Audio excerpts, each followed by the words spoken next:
Good day, friends. It is me, HLModTech, and this is the St. Kitts Beach Resort by Marriott. And today we're going to show you how to use their shuttles to visit the awesome beaches at Cockleshell. Hey there, friends. This is me, HLModTech, and I'm at the Marriott in St. Kitts. And as beautiful as this is, there are times when you might want to check out some other awesome beaches. And are you ready for this? They've got some free shuttles that'll take you there. So let me show you how to make that happen. So inside the resort, there is a check-in side, which is across from me, and behind me, you'll see there is a desk where they will help you with the free shuttles, and there is also another desk where you can check in with tours. Make sure you do plan to do either of these a day ahead of time because they do fill up and you don't want to miss out on your chance.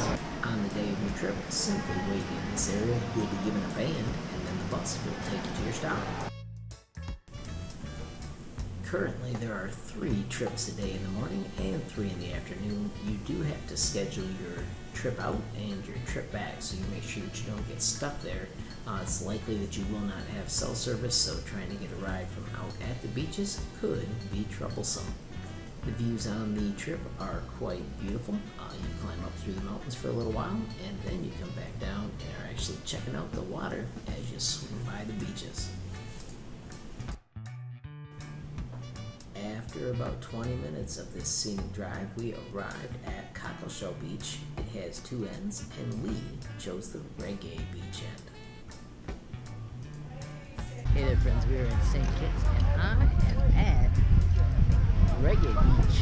And I gotta just say, this beach has been amazing. We had good food at the little bar, and a ton of fun so far in the water. If you ever get a chance to visit, you want to make sure you do not miss a chance to visit Reggae Beach. Alright, friends, so I am headed off on a little bit of a snorkel excursion, but I just wanted to show you how beautiful this place is. Out there on the water is a rental of jet skis. That is actually my daughter out there jet skiing at the moment. There are so many cool things that you can do. You just got to get out here and give it a chance. The swim was quite easy, and I saw a lot of fish within 100 yards, including my favorite here. It was a fish that looked like Dory. There was one spot also where I swam with about 200 fish. It was crazy how many of these little orange guys were feeding off the coral. So my friends, it was terribly short, but if you found the video useful, please give it a thumbs up. If you got a question, comment, or suggestion, add it down below. If you haven't subscribed yet, what are you waiting for? Smash that subscribe button, and last but not least, hit the notification bell if you want to be the first to know when there's a brand new video from me, HLModTech. Have a great day.